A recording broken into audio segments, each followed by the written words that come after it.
HarperCollins presents Tied Up with Love by Holly Martin, read by Rachel Winters. Chapter 1. Izzy watched as the grey van skidded round the corner and tore down the street towards her. The driver definitely seemed to be in a rush. The van had blacked-out windows, a foreign plate, and was being driven really badly. It careened across the empty road, mounted the pavement right in front of her, and stopped just before hitting a lamppost.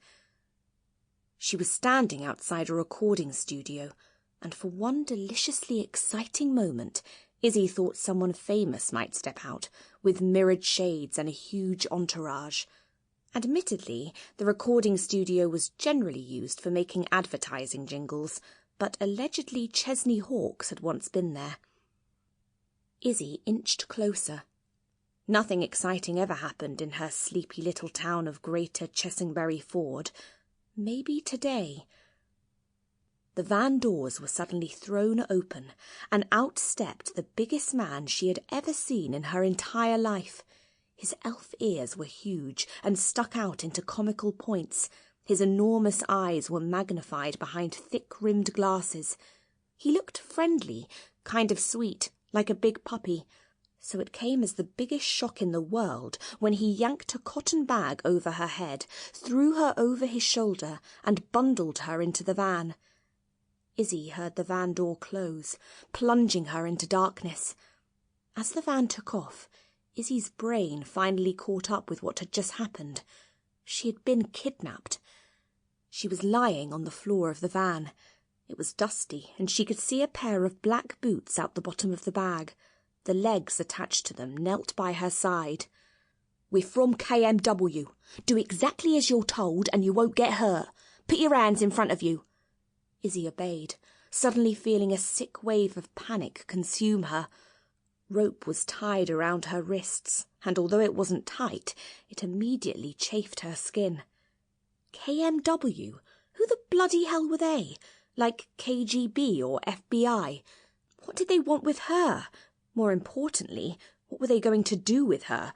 Would she be beaten and tortured? Would they kill her once they were finished? Her throat was dry, but she managed to find her voice. "What do you want?" "Someone wants to see you. We're taking you to Oakwood House now. It's in the middle of nowhere, so no one will hear you scream," Black Boots said. Izzy heard herself take a deep, shuddering breath. "I don't have any money." "I don't think it's your money he's after." Another male voice, which somehow Izzy associated with the huge man who had abducted her. He laughed, and the lewdness of it sent shivers down her spine. "Leave it out, Gizmo," Black Boots said. Strong hands were suddenly around her arms, and she was pulled up and sat in a chair. "When we get to the house, we'll take you in and down to the basement.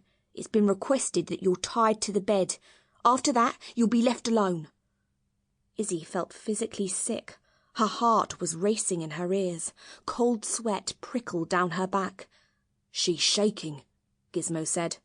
"I know," Black Boots said, with a note of worry in his voice. "Look, we'll be there in a minute. We need to gag you." The bag was pulled from her head, and she blinked in the muted light, getting her first glimpse of Black Boots. He was young, maybe early 20s.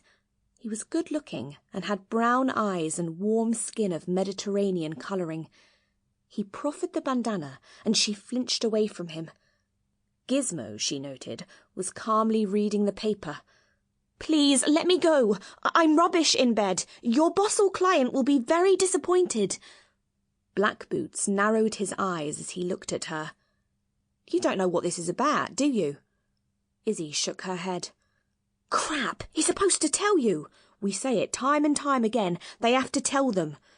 "We're here," called the driver, and she looked over to see the back of a shaved head in the driver's seat. Izzy felt the van come to a halt. Black Boots pushed his hair from his face and sighed. "Dave asked us to bring you here. You don't need to worry." "Dave?" Izzy asked, and Black Boots nodded. Who the bloody hell was Dave? The door to the back of the van was suddenly thrown open. Bright sunlight temporarily... Sample complete. Ready to continue?